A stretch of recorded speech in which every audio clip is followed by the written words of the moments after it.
They were the stories that have charmed an entire generation. From the books to the television series, people around the world have grown up with the railway stories, and all their cheerful characters. But the truth behind Thomas and his friends was no children's fantasy. The truth would be horrifying.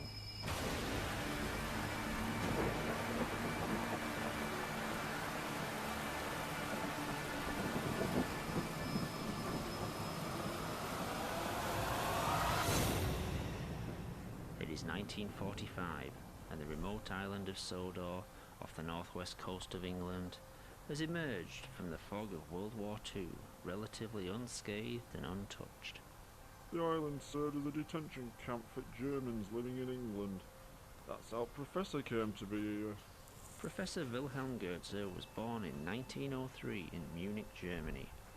A doctor in biology, he became a prominent advisor to the ruling party in the 30s. Wenn älteren Jahrgänge noch wanken werden könnten, die Jugend ist uns verschrieben und verfallen mit Leibesgefühl. In 1939, as war escalated, he, his wife Olga, and 4-year-old son Hans fled the country.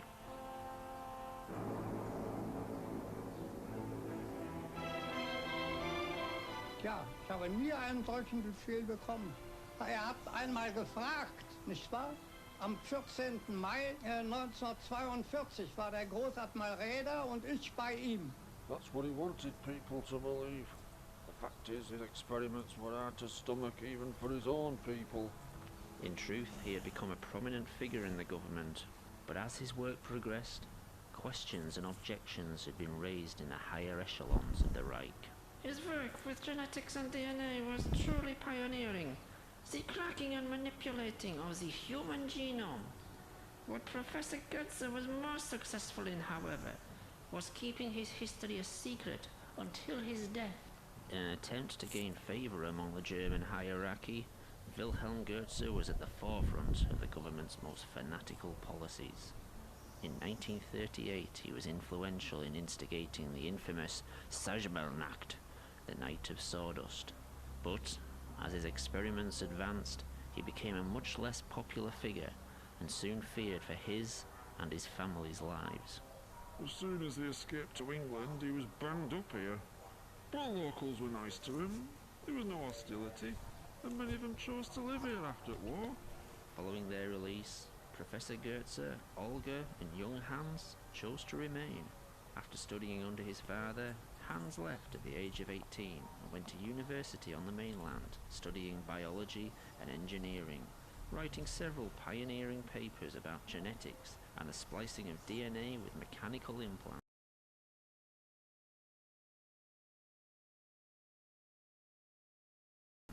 To splice with mechanical attachments. However, much like his father, the British government became more and more concerned with Hans Goetze's proposals. So he was forced to seek financial backing from home. His dad left Germany with quite a few bob, so Hans came back. He saw our little island as some sort of refuge where he could work in peace. Soon every nutcase and eccentric was coming over.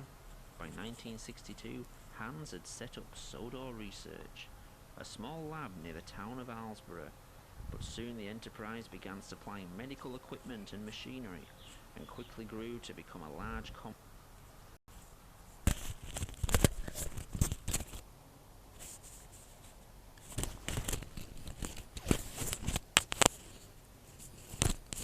the growing Sodor rail system. No, no, Professor Hans took a liking to her. Soon they were married, and not long after, the town was buzzing with news of her pregnancy.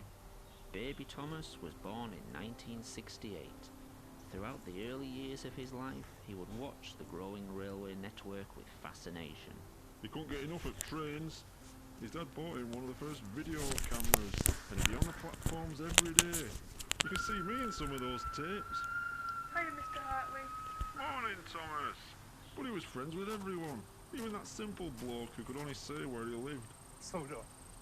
But his favourite trains were the old steam engines. Steam engines were a dying art on the British mainland. But Hans also had a fondness for them, much like his son, and liked to keep them running for our purposes, taking orders from the labs to the growing docks, or to the mainland to be transferred to modern postal express trains. But as the Sodor rail system expanded, it found itself increasingly under the supervision of the new British rail network and appointed a new controller. Oi! Get off my f***ing platform! Sir Topham Hatt. Born into money, he took his ridiculous name to heart and started wearing a top hat all the time. Of course, the islanders had a different name for him. Fat bastard. You've never met such a cold-hearted as him.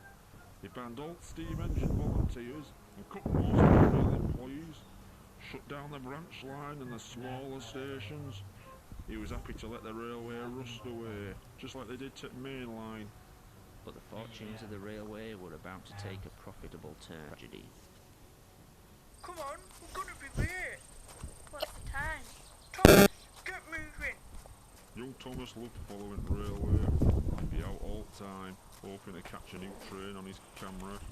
11:45's coming through soon. He won't wait for us. Unfortunately, he didn't take as much notice of the safety signs. I'm not being late again. Haven't been late yet. Wait for the 11:45. Never mind the 11:45. It must be late again. Tommy, come on. It's always held up.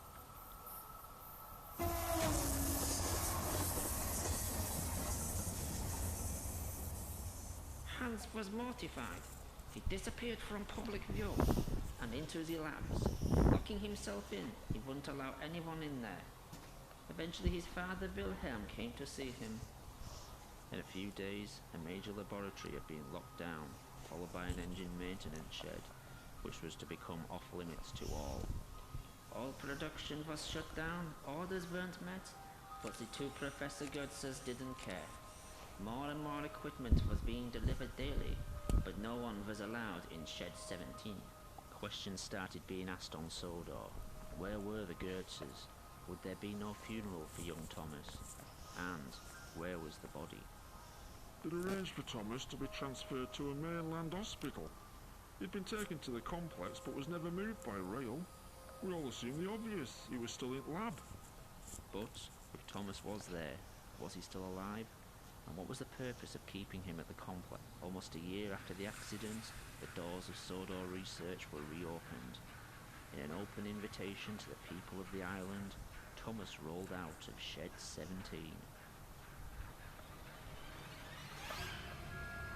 It took me a moment to realise what it was I was looking at. When he looked at me and said, Hiya, Mr. Hartley. it dawned on me what Hans Goetzer and his dad had done. One woman passed out as Thomas smiled at us. I had to run off around the side of the shed. Hey, are you alright, Keith? As news spread across the country, the world's media rushed to Sodor Island. They kept trying to interview me. I became a bit of a celebrity. Controversy on Sodor Island. Questions asked about science ethics. It's fair to say I was pretty nervous at times, Joined now by Keith Hartley. but I think I put on a brave face. What did you think when you first came to meet Thomas the Tank Engine?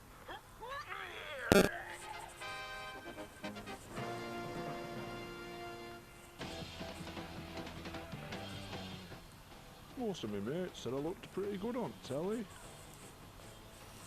The mayor said I'd represented the people of Sodor very well. It's important to show you're confident when people are asking you awkward questions. Good evening. An act of mercy or a crime against humanity. I am joined now by... Even when some of the questions got difficult, I made sure I knew what I was talking about. What was your reaction when you first met a talking tank engine? If you can't make an informed opinion, or if you can't string together two words on telly, well, maybe you shouldn't be on there. There are two sides to the Admittedly, the subject matter was a bit bizarre sometimes. There are some dark forces at work here. You're alright as long as you could win over the audience. See, they're laughing at you. They're not laughing with you.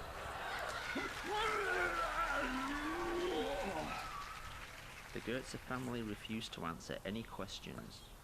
Behind closed doors, the only question they agreed to answer had been asked repeatedly. Would Thomas work on the railway? The response was an emphatic no. Thomas's DNA had been reprogrammed to accept and adapt to the engine structure, using the engine's internal system to maintain his organic functions. What no one could be sure of was how much of the engine was mechanical and how much was organic material. Thomas had been able to move around without coaches, but to work on the railway, his engine would need to be fired up and operated by a driver and fireman. Since no one could be sure how much of the engine was Thomas, the pressure caused by the engine could rupture his organs from the inside, and the incredible heat could boil him alive. Professor Hans and his father vowed Thomas would never work on the railways.